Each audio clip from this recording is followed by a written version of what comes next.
હર હર મહાદેવ, જય શ્રી કૃષ્ણ। અમે આવી ગયા છીએ સાંદીપની આશ્રમ, જે ઉજ્જૈનમાં જ છે એક પવિત્ર સ્થળ।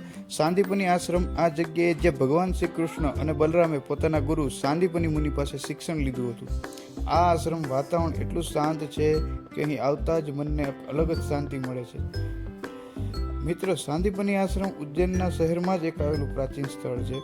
આશ્રમ મહત્વ એટલા માટે વધારે છે કે અહીં ભગવાન શ્રી કૃષ્ણ વિદ્યા અભ્યાસ કર્યો હતો। અહીં ગુરુ શિષ્ય પરંપરાની મહિમા જોવા મળે છે। આ સ્થળ ભારતીય સંસ્કૃતિનું જીવંત ઉદાહરણ છે। આ જગ્યા માત્ર મંદિર જ નથી, પણ આ એક એવી શાળા છે જ્યાં ધર્મ, જ્ઞાન અને સંસ્કારનો સંગમ થાય છે।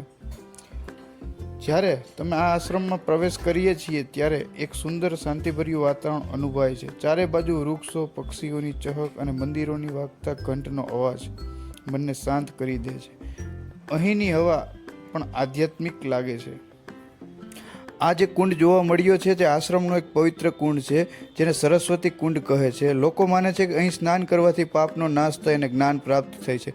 આ કુંડ પાણી ખૂબ જ શાંત અને પવિત્ર છે।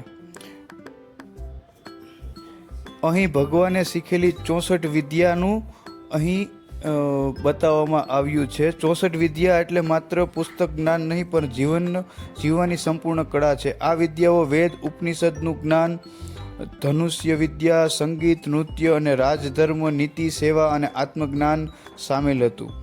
અહીં ભગવાન શ્રી કૃષ્ણએ શીખ્યું કે સાચી વિદ્યા એ છે કે જે મનુષ્ય વિનમ્ર બનાવે અને સમાજને કલ્યાણ તરફ લઈ જાય। આ આશ્રમ આપણને શીખવે છે કે શક્તિ અને સંયમ, જ્ઞાન સાથે ભક્તિ એ જ જીવનનો સાચો ધર્મ છે। એટલે જ કંઈ મિત્રો, સાંદીપની આશ્રમ તમે જ્યારે પણ મહાકાલ આવો ત્યારે જરૂર આવજો, કેમકે સાંદીપની આશ્રમ જ્યાં ભગવાન શ્રી કૃષ્ણએ 64 વિદ્યા પણ શીખી છે। અને આ જગ્યા માત્ર ઇતિહાસ નથી, પણ આ ધર્મ અને જ્ઞાનની સાચી પરિભાષા છે। જીવન જીવવાની કળા, જ્ઞાન, ભક્તિ, શિસ્ત, સેવા અને ધર્મનો સાચો માર્ગ, આ બધી જ વસ્તુ અહીં શીખવે છે તમે। આ આશ્રમમાં આજે પણ આપણને શીખવે છે કે સાચી વિદ્યા એ છે કે જે મનને વિનમ્ર અને જીવનને પવિત્ર બનાવે। એટલા માટે જ્યારે પણ તમે મહાકાલ ઉજ્જૈન આવો ત્યારે સાંદીપની આશ્રમ આવવાનું ચૂકશો નહીં। આ આશ્રમમાં આવશો તો તમને જે કાંઈ પણ થાક છે એ ઉતરી જશે અને તમને એક અલગ જ આનંદ જોવા મળશે। આ જે જગ્યા છે જ્યાં 14 વિદ્યાઓનું વર્ણન કરવામાં આવ્યું છે, જે 14 વિદ્યા જે છે મુખ્યત્વે જે ઋગ્વેદ, સામવેદ, અથર્વવેદ એ બધી જે વિદ્યા છે તેનું વર્ણન કરવામાં આવ્યું છે। સાંદીપની આશ્રમમાં આ ખૂબ જ મસ્ત ચિત્રકલા અહીંયા દોરવામાં આવી છે। જે તમે આવો તો આ અદ્ભુત નજારો જોવાનું ભૂલતા નહીં।